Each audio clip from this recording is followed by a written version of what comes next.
So, before we get into the details, sometimes you have good friends around the country and they send you the Mm. latest, greatest toy in the in the world of Tesla.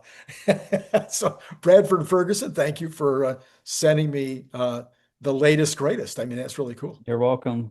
It's what every boy wants for Christmas this year. Yeah, yeah. My wife said, "Hey, maybe we could give that to one of the grandkids," and then she goes, "No, it's probably better on your shelf."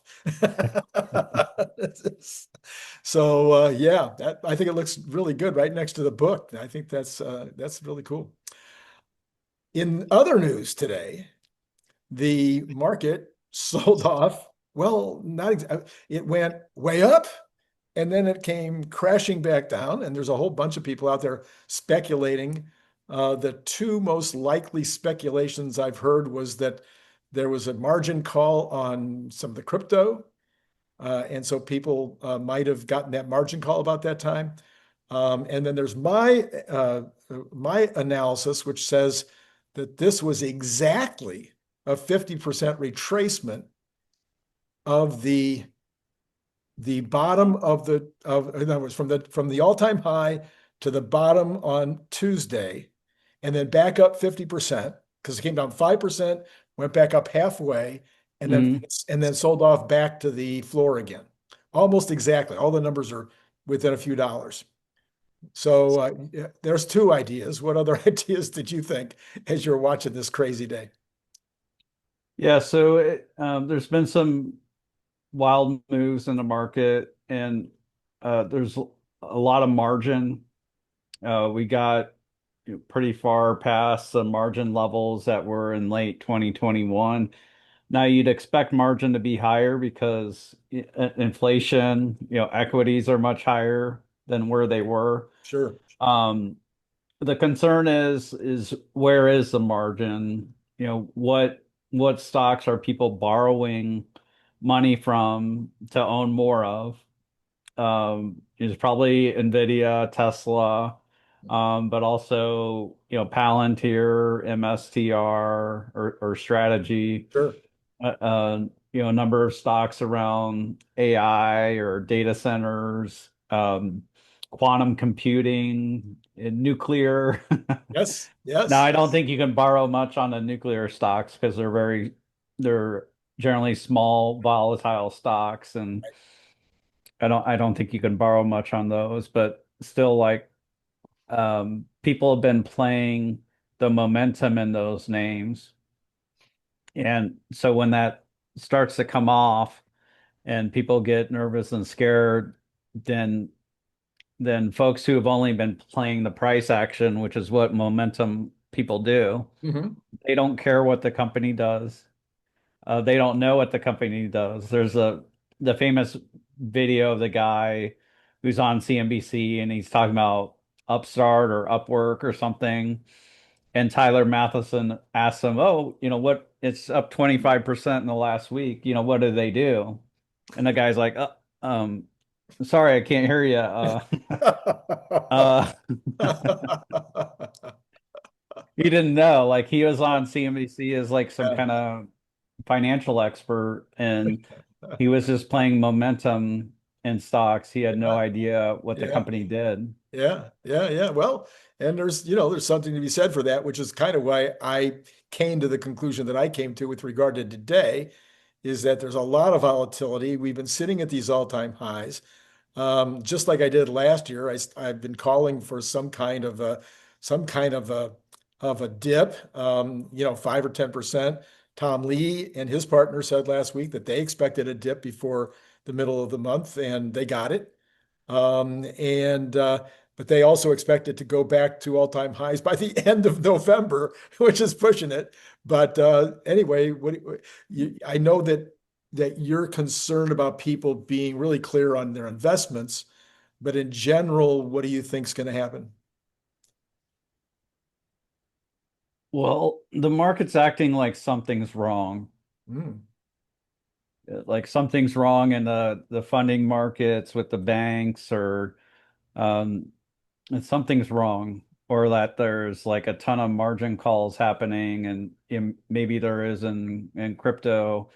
Um, Andrew Tate's pretty infamous. His crypto wallet sold all his crypto, so he might have gotten margin called Oh, on his crypto. oh, So maybe it's just margin calls, yeah, but if there's actually something wrong somewhere in the banking system, with the plumbing of our financial system, I would be concerned. Um, I think this blows over. Not sure how long the margin calls continue or the momentum investors panic. Because again, like they don't know what they own. So, they might have added uh some quantum computing stock at $70 and now it's 40 or 35 today. right, right, right. So, they probably sold earlier because the momentum was looking bad, but like it's just continuing to fuel. So like people are wondering, is something really wrong? And I don't think there is. So Yeah, I think we're in general close to a good time to like to add a little if you have some room to do that on we a are, I was going to case talk by about case basis. I was going to talk about this later in the show, but it just fits right now. We are at the most 3 months away from a huge stimulus hitting the US economy that almost zero people are talking about. This is going to be a stimulus that it's a kind of a shock or a surprise. And all the stimulus comes from the big, beautiful bill. So you've got the people that get tips, you get the people that have overtime, and you got people like me on Social Security, but who have a lot of income who pay taxes on their Social Security. All three of those groups are going to have much bigger refunds in February and March than they're expecting. And it's going to Hmm. be very stimulus. But it doesn't just impact the refunds. Some of those people, like me, who pay quarterly, I'm going to reduce my quarterly payments because I can going into the next year. On the other side of the coin, you got the business community, which have these massive, massive tax advantages now on capital expenditures, who had already spent capital in 2025 and who increased probably their spending in capital in 2025. And they have also maybe not adjusted their tax quarterlies. Hmm. And so they're going to have a lower tax payment due in the first quarter, and they're going to reduce the amount that they're going to pay in taxes for the rest of the year in terms of their upfronts. This is pretty dang stimulus oriented. So what do you think? Well, it's first I'm really hearing about this, so I think it's Okay. great you're uncovering that. Um, I didn't know you made so much money off of tip money, Randy. No, no, that's What do we need to know? I tell you what, I've always said though that if I couldn't do anything else, I'd go back to waiting tables any day. You may be able to judge by my personality. I loved waiting tables. It was like not even a job. It was like, oh, I get to talk to all these people. That's really cool. Yeah. So I don't know, but I don't get tip. Well, I get some tip money. I asked Grok the other day whether Patreon is tips. So is the tax on Social Security going down or going away? Or Yeah, not going away, but going down substantially for those who have to pay, who have enough income that they have to pay on their Social Security. And so Mhm. I think you got like 20% less tax on that, but I think it's going to like 60 or 70% less tax. Okay. So it's not a small number. I think it's going to save us a couple of 3 grand a year. Hmm. So it's not it's enough for dinner out. Yeah, that'll help when people do their taxes. Yeah. Yeah, yeah. So I think this is a stimulus that's going to hit in February, and then people will adjust their future payments. It's going to, obviously cut the federal income a little bit, but I think it'll be people going out and spending it because they're shocked. Oh my gosh, I was expecting 3,000 in my my refund, and I got 5,000. Yeah, All right. Well, I'm sorry I caught you flat-footed on that one, but now you can start. Now you can add it to your list of things to talk about. that's right. Um, yeah. Let's talk Oh, about Tesla in Arizona. Tesla in Arizona. Go ahead. Let me know. I know this news that broke Tuesday, but I think that's a big deal. Right. Arizona's, a place where Waymo cut their teeth for a very long time, and in Chandler, Arizona, which I believe is around Phoenix, Mhm, mhm. I think. I think Um, so Tesla essentially got a statewide permit to operate in Arizona. as a robo taxi for fares. Yeah. Yeah, as ride hailing in Arizona. And they can't run driverless robotaxis yet. More permits are needed for that, but they can have them monitored. They Um, say they want to do for a couple months anyway. yeah. So, they could do the monitors and then file for driverless if that's what they're going to do. And yeah, Elon has been sniping a little bit at Waymo. Waymo's beginning to operate on the highway, but it's only you got to be invited for that. So they're doing a very limited Oh, run of that where you can do highway. I believe that's in Bay Area, but maybe you could also do that in Austin. So I'm anxious to see if Tesla starts operating a highway soon, and what they do with the safety drivers. And Waymo also talked about 2,500 cars that they're either operating now or will by year end. Waymo, that's a big increase. They were talking about those kind of numbers for the end of yeah, next year. I think it's like I think they're around 1,500 Yeah. earlier this year. And Elon taunted them, I think, allegedly calling them rookie numbers. Is that right? I think so. It wasn't that like a week ago. Yeah. Yeah, but Yeah. Right. Tesla, I'm curious how many they're at now because they enabled all these people to get on the app. You don't have to wait. Right. People are no longer on the waiting list. Um, so I'm curious how many they're actually running in both Austin and in Bay Area. So Brian Wang estimated last night, he said he thinks it would have to be a couple of hundred in Austin and more than that in the Bay Area. So, because the Bay Area is like twice as much area that it's covering, and Mhm. people in the Bay Area are more used to riding in driverless than they are in Austin. So it seemed like they might even need 400, 500 in the Bay Area unless they're going to offer awful service. Mhm. Yeah. I noticed when I was at the shareholder meeting, there were quite a few new safety monitors, but I did see a couple that I had seen before in June. Okay. And then didn't you were you one of the ones that was talking about some blue robo Yeah, taxis that you hadn't seen yeah. before? Yeah, yeah. Yeah, there were some blue ones with new license plates and quite the range of plate numbers. So like if they have all the ones in between, it would have been over 200 Okay. All right. in Austin, and it so happened that both of them were blue. I don't know if they're all going to be blue. Black interiors. The gold for the Robotaxi looks super sweet on the blue Yeah, yeah. on the blue paint. So that was exciting to see, but I don't know um if they have this huge fleet of blue ones or not. So again, when I was talking to Brian about this last night, he goes, "Oh, it wouldn't be any big deal for them to hire 1,500, riders and drivers or whatever, as they ramp up to 1,500 before the end of the year." And I think you and Matt took the opposite opinion. Well, I'm not sure if I commented on the ability to hire Not drivers. ability, So, not ability. um, well, we think the safety monitors could come out, by early next year. Um, Maybe it's January or February.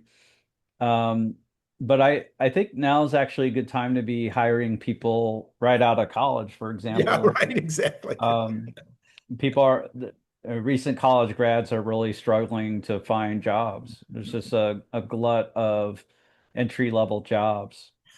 Well, I think it's a glut of college graduates with degrees in basket weaving. This is the problem. I don't know if it's that. Like I've heard of, people who are pretty highly qualified and not being able to land anything, even in like if they had a some kind of degree in AI and not being able to find jobs in AI. So that's a complete different rabbit hole. But let me just ask you, as somebody who's maybe dealing in this a lot more than I am right now, even so, I'm some of the people that I'm seeing on X are like, well, I put in 5,000 applications. I mean, are all these people that are having trouble finding a job just going on Indeed, putting in an Clicking a application, mouse, clicking a mouse, and that's as far as they're going. They're not trying to network. They're not going to a no professional. cover letter. Yes, not going to a professional to help them with the cover letter and the app. I mean, it's like I used to say to my kids, getting a job is a job. Become a Hmm. professional at getting a job. Yeah. Use every technique and skill set that you have to find that job. And that might mean going door to door. You might have to actually literally go door to door. Like in the old days, people are still hiring based on, hey, I like the personality. I like that this person's a go-getter. Oh, I like that. Wow, they walked in the door. I mean, Hmm. there's all kinds of ways to get jobs. I only ever got two professional, three, maybe three professional. I mean, three jobs that were not like, throwing the paper. Yeah. But after that, I was the boss. But but all three of those were because I was enthusiastic, because I Hmm. was, crazy, wild and crazy, not because of my application. I don't know that I ever made an application. Yeah, there's certain traits you're looking for when you're hiring. So we just hired someone to handle our front desk and answering phones. And um, one of the qualities they liked about the person they hired is that, they were just very poised and calm. Yeah. Yeah, 100%. And there's also all these well, there's not many federal jobs right now, but state and local government jobs. It's not about filling out an application. You have to go, you have to fill out, you have to take the tests. Hmm. And if you're the top person on the test thing, and maybe you have to be the right color, sex, whatever. I don't know. I won't go there for now. But those jobs are based on test taking. I Yeah. just don't get it. I don't. I'm hard pressed to understand this problem with these recent college grads. But bringing it back to the driver Okay. monitoring, Yes. I Yes. can understand. Yeah, you might actually be able to hire well right now, Yeah. in various college towns, and Austin's one of them. San Yeah. Francisco is another one, or Bay Area. Yeah. Um, there are people looking for work, so despite Tesla, struggling to hire people for Giga Texas for a while, um, they I'm guessing they'd have an easy go with the safety monitors, and the ones I talk to, and you can't really get them to talk much, like they're really smart and sharp, observant too. When they're not falling asleep. Yeah, it's funny, there's an article about safety monitors falling asleep, because my first morning in Austin I took a ride to a Starbucks and my person was falling asleep. It I didn't bother me, but I know it would bother Dan O'Dowd, and it could bother people who like don't understand how safe it is already. I've claimed the other day on X that Dan O'Dowd is doing Tesla a service. That what Tesla needs right now is to find the edge cases, and Dan O'Dowd's pointing them out very Mhm. clearly. Yep. Seems like a good thing to me. Okay, so you think it would be not likely maybe, but they could hire 1,500 riders and between now and the end of the year if they're not quite ready to pull them out. Yeah. Okay. All right. Okay. Well, you and Brian are aligned then. What about so that's the timing that you're thinking is maybe by the end of the year. So that means the unsupervised thing ain't going to happen before the end of the year. Well, I think bare minimum you need version 14.2 to come out Mhm. and for them to test it out once it comes out. Um, You've been writing around a lot on 14.1.7, and a lot of people seem to think that the version for Cybertruck's better than the version for Model 3 and Y. What are you seeing?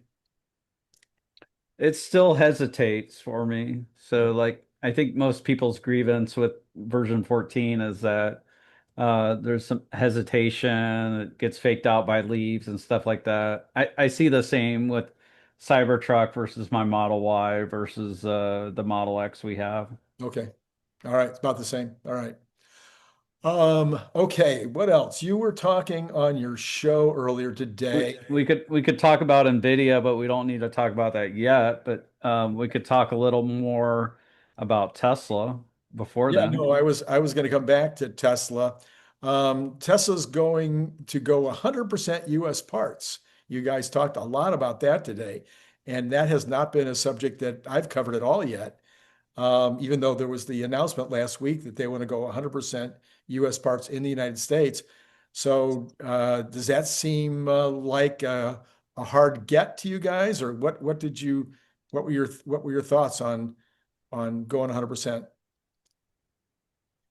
I don't know what it means for all the battery materials and how hard it's going to be for that. I I think they're getting a lot of their chips from Austin now. I don't know if it's Samsung in Austin or Mhm. um, who it is there, but I think they're getting their chips there now. But 6 years ago, they were getting the hardware 3 from China. Mhm. Um, So I just don't know how much is involved, but I think the underlying principle is like China and the United States are button heads on trade. They're fighting for global dominance, and this is a real thing. And even Biden, maybe he didn't do much as far as negotiating with China, but he did keep the tariffs on while he was He added president. to them. He added to them.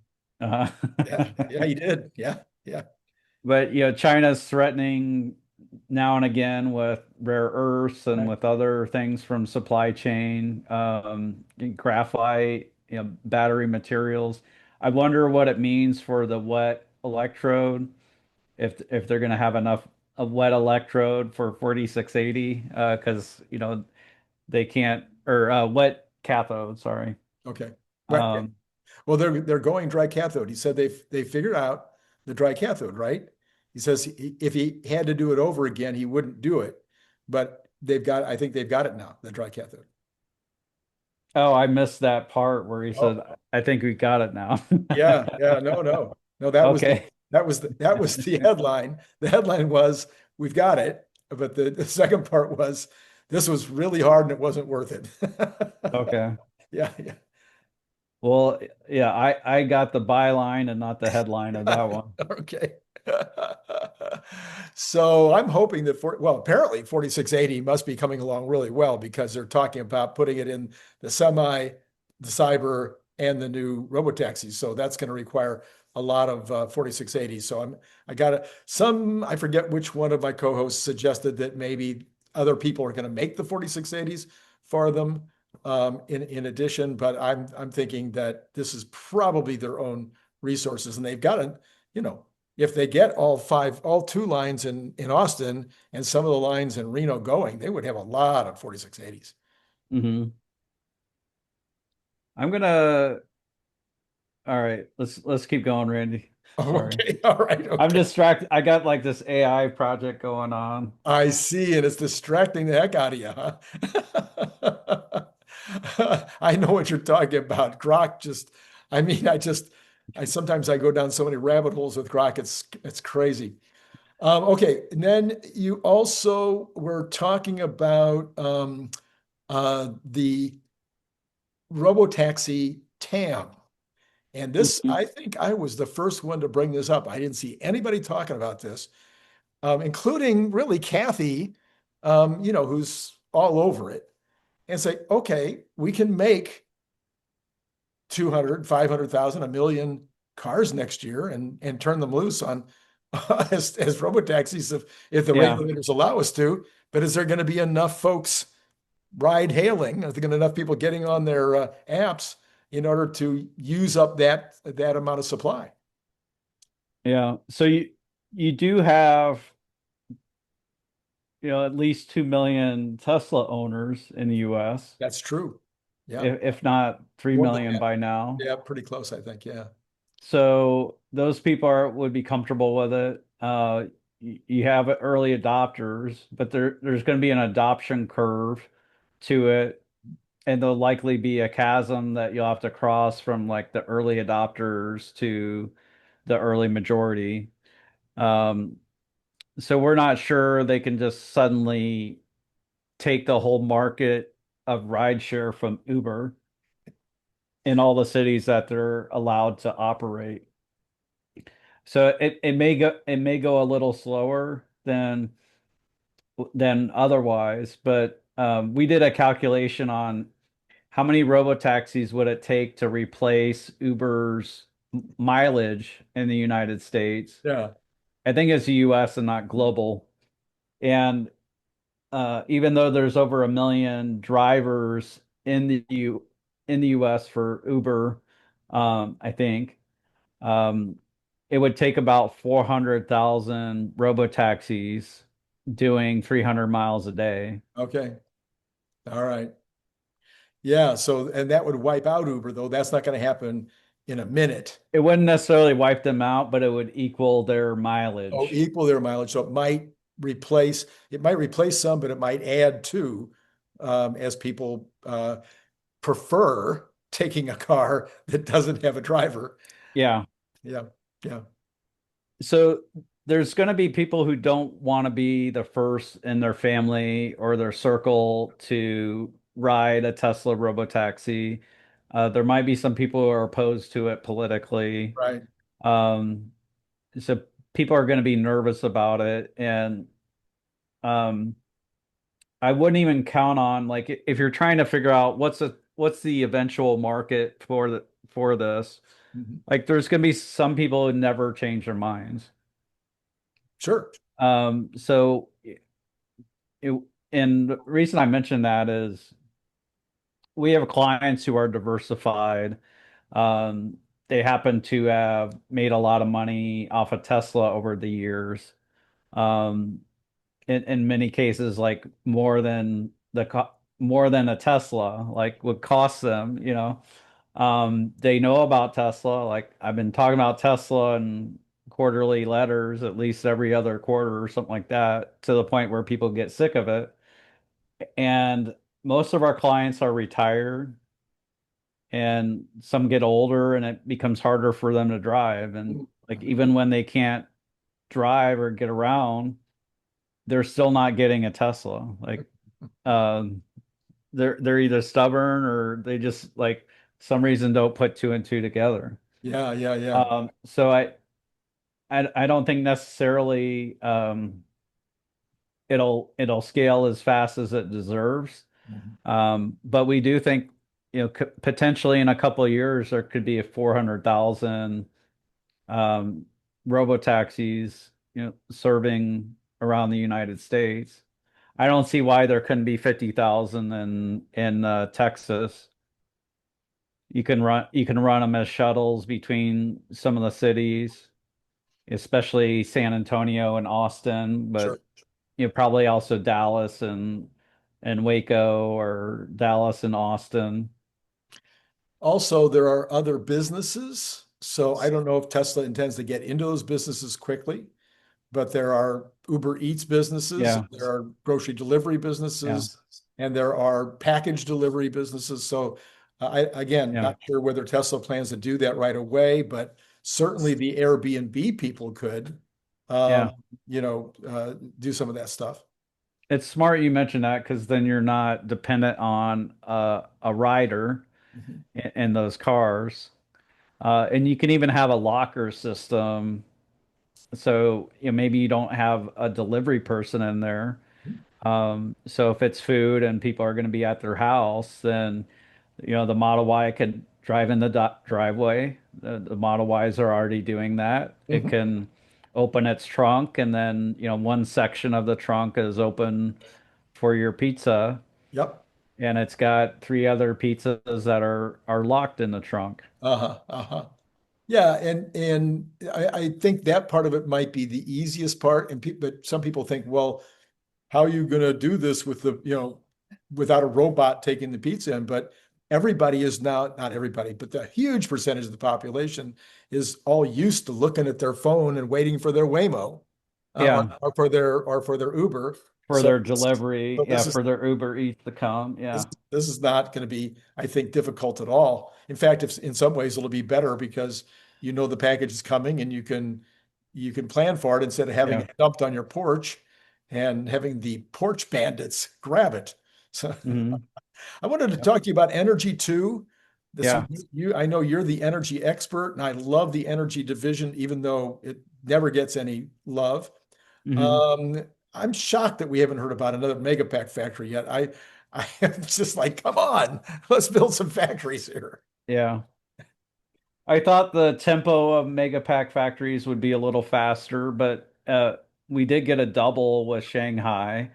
Yeah, Elon might have slipped, but he said when it was first, just between Lathrop and Shanghai, he said it's going to triple our Oh, capacity. yeah, yeah. You remember that? I do remember Um, that. Yeah. so now they're saying the capacity is 40 gigawatt hours, Oh. but it's really probably going to be 80. Oh. But they do need batteries, right?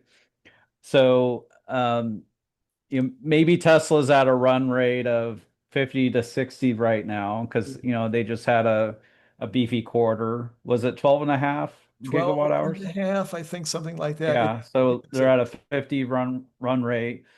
Um, but when Shanghai comes all the way on and they get batteries, they could be at a 120 gigawatt hours. And I think Houston, did they say would be 50 or 60 gigawatt hours? I thought it was another, the same thing, Another 40. Lathrop, but as you point out, they may not be giving us the whole story. That is a big building. I think it's way bigger than Lathrop. They're starting to hire for Houston now. Okay. Yeah. So that's something I just saw. Okay. Well, okay. Well, that's encouraging. I hope everything you just reported is correct because it just seems like this was a big deal to Elon, not that expensive to Hmm. build. Amazing ROI. It just seems like they'd be putting these things up as fast as they possibly could. Yeah, But with barely getting any contribution from Shanghai, they're getting $1 billion in gross profit, per and quarter, per at quarter, most Lathrop costs them $1 billion. right? At most, yeah. And you're going to get $1 billion per year in gross profit from Lathrop or maybe close to that. So like the building itself is and the machinery is very minimal compared to your profit. Um, yeah, so I was expecting there to be faster rollout, but in essence, we got a double with Shanghai, and Shanghai's been a little slow to get going. Um, so I'd expect that we get another one. So Houston, they said is going to come online next year, late next year. Yep, yep, yep. So I'd be expecting that we get another one somewhere that'll come online late 2027. That'd be my hope. So Larry Goldberg has been, clapping back at Gary Black for years, it seems, because Hmm. Gary Black wants to send money back to the shareholders, and Larry Goldberg's going, look, we need all that money for CapEx. Now Elon has added two more factories to the list. He wants to build a terafab and a giga solar plant. And everybody in my circle, I haven't asked you yet, but everybody else, Mets, Cern, Larry, I mean, everybody that I've talked to this week, I can't remember Nick. I think Nick was a yes, thinks that there's no question. It's not even a possibility that he's not going to be building the Terafab and the Giga Solar. So that's going to be a lot of CapEx. Then you got all the Optimi and all the robotaxis. That's going to be a lot of Mm. CapEx. Are we going to have to raise money? Oh, and then So, so the then the there's the robotaxis will pay for themselves, and I think a lot of the equipment's already in Texas okay. for the Cybercab, and we already have equipment made for the Model Y robotaxis, so we don't really need CapEx for those. Um, Now suddenly Tesla was trying to make 5 million cars a year instead of two. They would need a chunk of money for that. That might be 20 or 30 billion, but um, yeah, to build a fab factory, I believe is at least 10 billion. Mhm. It's not 100 billion. So I think that might be like between 10 and 20 billion if you know what you're doing, and Yeah, right. Tesla may not. So um, who knows what that'll look like. Yeah, so you definitely need cash for that. Um, the solar the solar factories wouldn't be as bad. Right. Yeah, yeah. And what do you think? Do you think there's like 95% chance? What do you think in terms of the chances? By the way, and what we're talking about in terms of a giga solar factory would not be for ground-based solar. It would be for space-based solar. So Okay. yeah, so that's why we feel so certain is that that gives him 100% of the vertical. If he's making the chips or buying the chips, doesn't matter, but he's making some chips, and then Hmm. he's got the solar panels for the space, and he's got the satellite. He can make obviously he's number one in the world at making satellites for space. And then you've got what do you call it? You got the fab to make the wafers themselves, and then you've got the rockets to deliver. Now you've got the entire vertical. That's why we think it's a lead pipe cinch that he's going to do all of this. Yeah, I kind of forgotten about the satellites for a moment as far as like needing the chips for that, but you're going to need a lot of chips for Optimus. Yeah, Um, I think Jeff Lutz was like one of the first to point out that like, okay, maybe you can make a million Optimus in a year, yeah, but like going from a million to 10 million, you're going to need 10 mil, 10 times as many chips, and right. who's going to provide that? Yeah, And what Elon shared at the shareholder meeting was very serious. So he said, yeah, we're asking the chip makers now for more chips. yeah. If you'll provide us more hardware for chips, that's what he made it sound like. If you'll provide us more of those, we'll pay you for every one that you can make. We've heard this story before. And they're not giving them more. So yeah, it sounds like Panasonic Yeah, in right. Nevada, right? Yeah, yeah. All right. Okay, switching away from Tesla back Also, to there's a lot of money in chips. So yeah, like, yeah, Nvidia doesn't make the chips themselves, but right. yeah, they're able to sell their chips at a 75% gross gross margin. Like that's some juicy stuff. Elon likes to get into the profitable industries. Yeah, and I like that about him. So, so, so two more questions, and these are about today's kind of the news of the day. One of those Mhm. was the employment numbers. Some people were blaming the sell-off on the employment numbers, and I'm like, no, I don't think so. But go ahead. What did you think about the employment numbers today? I don't, from what I saw, the numbers didn't seem that bad, but allegedly there's some employment report that they're delaying release until the middle of December. Yeah, so that sounds like oppositional research or something. Anyway, um, what we looked at today, in addition to the employment report from September, was we also saw the first time unemployment numbers coming out for the first time after the shutdown, and it was fine. It was right on line. So if your unemployment numbers on a weekly basis are still fine, and what I did was I looked at the 3-month average of the employment numbers, and the 3-month average was 70,000. So that's Mhm. around the number I've been talking about. I've been saying it should be 20 to 60.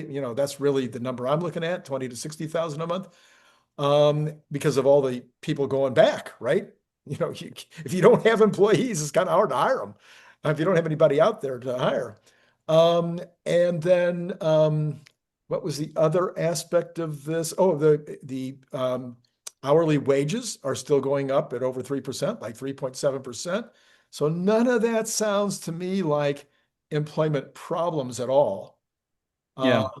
and the fact that, and the numbers are not coming out for October ever. Okay. They said, look, we can't go get those again. We can't make the phone calls and ask homeowners whether they're employed or not in October because now it's the end of November. So there's no way for us to get those numbers. So to me, that makes total sense. But what I liked was that they're not going to do the November one until after the Fed meets. Hmm. That's the scary part. Yeah. So yeah, what's going on? I think that might be part of the sell-off is people are wondering like, is there something really wrong that that they're trying to hide from the public? Yeah, But well, like things seem fine in these businesses, and we'll get to that next. yeah, go ahead. Yeah, so NVIDIA had their earnings report, and I'm not like a expert on what happened in the earnings report, but I think it's 57 billion in revenue. Um, things seem fine. The CFO was answering a question, and so a few weeks ago, Jensen Wang came out and he said that over a 6 quarter span, um, after this quarter, essentially that NVIDIA was going to have 500 billion in revenue over 6 quarters. So essentially, it meant that for the last four of those six, they'd be at like 367 billion, which is a lot. A They just lot, hit they just hit a run rate of 230 right? Yeah, billion. yeah, yeah. So they're going to be 50% higher in 6 quarters. But then the CFO said the 500 billion we're talking about is only the stuff that we had contracted then. Right. She didn't quite use that word, but Yes, right. basically it's chips that are spoken for, customers that want it and are going to get it. Well, And, actually, and what he meant was that's Elon's request between Memphis and Texas that he needs that much all by himself. I'm sorry, I interrupted you. yeah. Yeah, so the CFO said that there are two big new announcements. They're going to be doing a um a a data center for Anthropic, which makes the Claude models. That was not in the 500 billion. These other announcements there have, that's not in the 500 billion. Um, so any additional stuff that comes is just going to be gravy on top of it. I wonder if the Saudi deal was in that 500 billion. It was not. It was not. Okay. Yeah. All right. Yeah, it seems like I've had this conversation a couple of times before, but I'd love to hear your take on it. Is that so far we're only talking about these data centers is really only for consumers and business. And it's largely consumers and business in the United States and China. Once this becomes worldwide, and once it starts going out to sovereign nations, The militaries, governments, yeah, governments, military. yeah, I mean, that's a big market out there that has it's Yeah. not even being touched at this point. I mean, Jensen keeps talking about, yeah, we have a whole department that goes off after sovereign nations, but you never hear, France coming in and saying, oh yeah, we need a a 500 megawatt, data center. There's a big need when you jump from needing to do compute on just text to doing it on video. Yeah, huge. And it's probably 100x. And I think we're just getting started on video. Google has a great model for video, so does OpenAI, but Tesla is doing a lot with video in the Yes, real yes, world yes. with both Optimus and the cars that are using FSD. So we're just getting started on video. Um, AI is real.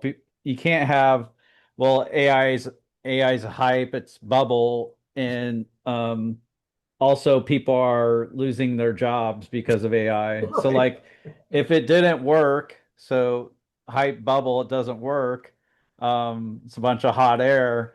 Well, then why are people losing their jobs because of it? Right, right. And both things can't be true. And I say the other thing too is that if it's going to give us this amazing productivity increase where people are going to lose their jobs at some companies, well, that productivity increase ends up creating wealth. And if you have wealth, then you have other businesses that are going to need to hire because you're going to be making more yachts, you're going to be making more vacation homes. You're going to be, it's going to the wealth has to go, so people are going to spend the money. Mhm. Yeah, so it looks like this is not, oh, and then, oh, I was going to mention, you are the master. I should be calling you, you and Larry, for more ideas on how to use agents. So have you been using Grok as an agentic LLM? Not yet, but I've been using Claude Code for agentic AI. Um, I happen to know what Larry uses, but I don't. I'll let him speak for that. Grok has there's this fast code that Grok has. Um, I need like a slower, more thoughtful code. I see. So like I'm dealing with data Yeah, and yeah, I don't want the code to like accidentally delete, my data or not move a file correctly. So like I need a little slower and more thoughtful. So what I happen to do with my agentic AI is AI works really well when you ask it to do one thing. hmm Now you can violate that when you're having it create a plan for like how to do a program for you, like the different steps in the program that it's going to need to do to get a result, or like to plan a project for you or plan let's say a job description if you're hiring or whatever. But once it has that plan, you need to focus the AI on doing one thing at a time hmm hmm and there's a way you can do it. So um, just real simply, and people can listen back to this if they want, is you get the plan, you get it to make the plan into a file, so you can refer it back to the plan, and then what you do is you clear its memory, hmm and, and you clear its memory, you give it the plan, you say, here's the plan, read it, do the first, do the next step, then update the plan, and then stop. Mm, So it does one thing, and it may take a bunch of steps to do that one thing, but sure. it's focused on doing that one thing. I see. And then it stops. Yeah. And then you clear its memory, you give it the plan, you say, do the next step, update the plan, and then stop. I know I'm doing the hands the wrong way, but um it's really effective for me. It works really well that way. So then if you have agents, would you be able to, if you have a really solid agent working for you in that respect, multiple agents, would you be able to have the agents do the process for you instead of doing it yourself? Yes, I probably need to automate that. But what I do want to do with it is to, while it's working on that step, I'll think about what the next step is, or I'll think about, okay, is this really the right way to do it? Or what's the next thing I need to be thinking about? So I use that time in between to for thought. So it's kind of like I'm the manager and Yeah, I'm yeah, yeah, yeah. I'm micromanaging. Not really micromanaging, but I'm hovering. I'm hovering.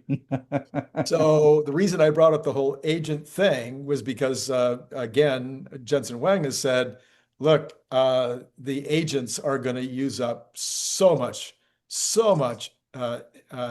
compute. They're going to so much inference. Again, like video, they're going to be a big inference hog.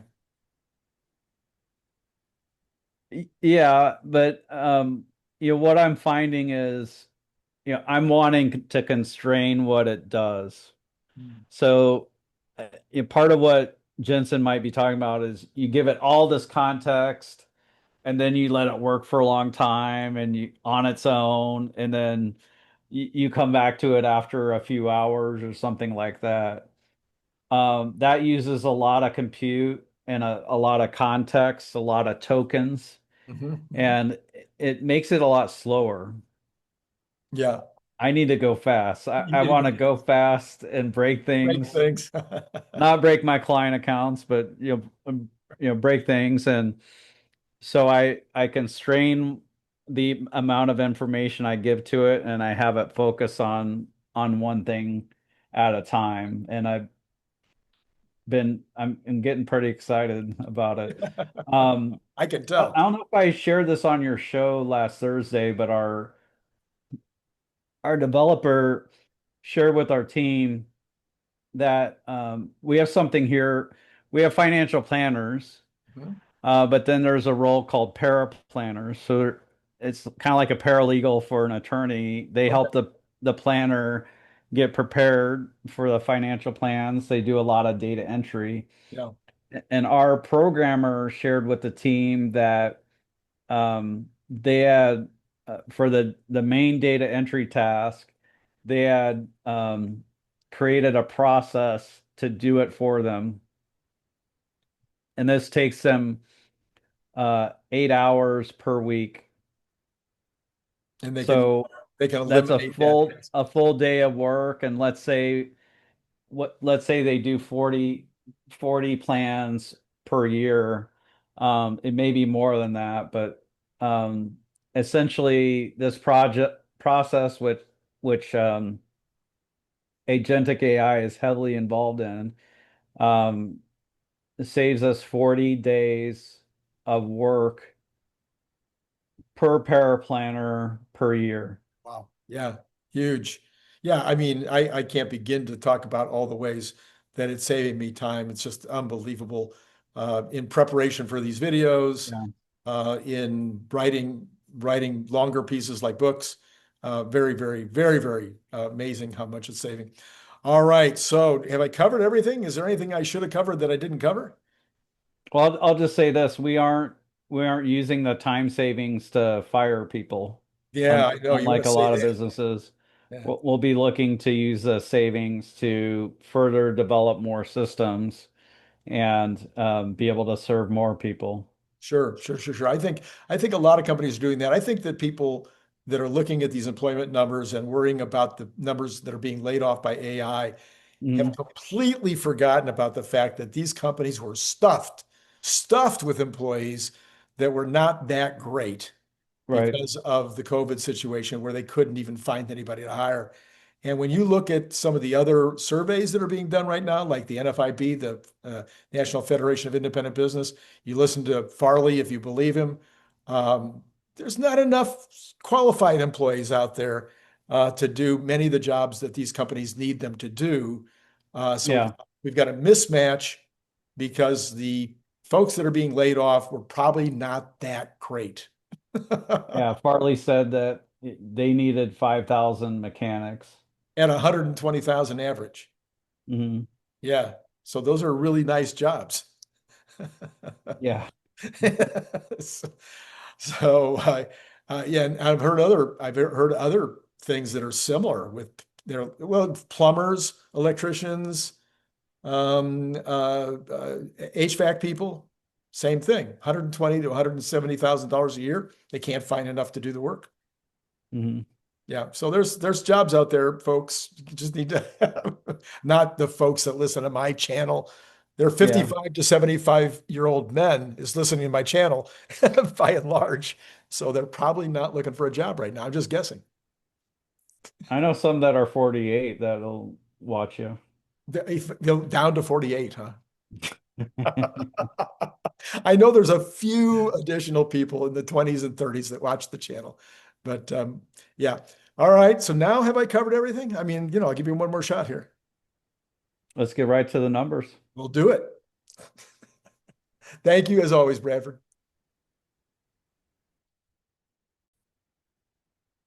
So checking out those numbers, we start off with Tesla, who is down a little bit more, 0.41% in the after hours to 393.60. Now, the thing I don't like is that we closed at 395.23, which is an extremely weird number. It's not on anybody's chart, I promise you. And I'm not a chart, I'm not that sophisticated. Now, it might be some 20 week or 50 week or 100 week or whatever. There may be something that I would not know anything about, but it's a weird place to have stopped. So what's going to happen tomorrow morning? Boy, that's a very, very good question. But it turns out, I think that if we look, we're going to find out that Google was down a full percent, Amazon down 0.26, Meta down 0.77, Microsoft down 0.43, NVIDIA down a full percent after hours.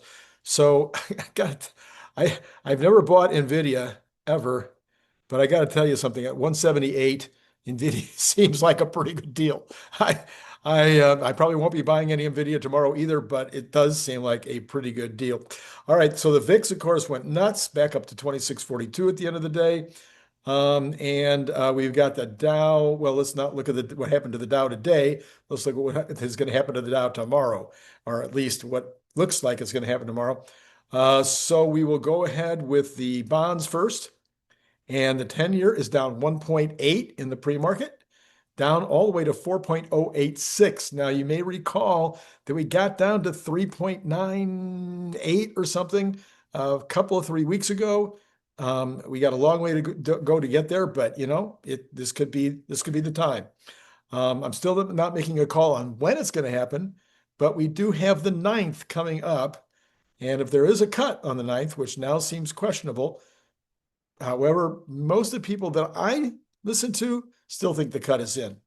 All right, let's go to oil. Oil is unchanged actually at this exact moment. Natural gas up a little bit, $4.48. So I guess during regular hours, it must have come down because it was way over $4.50 last time we talked about it. Gold up 13.10 to 4,073. That's pretty much where it's been. Silver only up 0.08, $50.34. Again, kind of in the very close range of where it's been. Copper, same thing, $4.95, a little lower than where it's been. We've got the dollar up against all currencies. We've got Bitcoin down 1666. I think it was down more earlier, but it's at 87.5. I did the math. Bitcoin right now is sitting about 30% down. Ethereum, which is now under 3,000, is 40% down. So, these are pretty significant hits to these two products. We've got the Dow down 0.84. Oops, I'm looking. Nope. Futures. Here we go. Sorry. The Dow futures are up 0.04. And the S&P futures down 0.10 and the NASDAQ down 0.20. So the NASDAQ is not down as much. The NASDAQ average is not down as much as all of the hyperscale, all the Mag 7 are. What's going to happen tomorrow? Boy, that's a good question. We got later tonight, though, I can tell you for sure that you don't want to miss Cern Basher. It's one of the most fun shows we've ever done. There's a lot of great data and information and stuff that you can use, but it's hilarious. I mean, quite frankly, it's just fun. So you want to come in and see that. As far as I know, normal day tomorrow. And earlier today, no, last night, again, I will just keep on referring you to the two shows last night, both Brian Wang and Nick, no, last night, Wednesday night, Brian Wang and Jeff Lutz. Yeah, Jeff Lutz is back. And both of those shows were dandies. So I will put both cards up for that. And don't forget to buy the book, buy the book, buy the book. Jeff just gave you, Jeff, Bradford just gave you all kinds of reasons why you should buy the book. If you are still unclear, send me a DM and say, Randy, I don't know why I should buy the book. I'm 80 years old. I'm not going to need a job. I don't have any kids or grandkids. I don't have anybody to recommend it to. There's nobody in my entire life who could benefit from it. Just let me know in the DMs if that's all true for you. It's been great talking to you.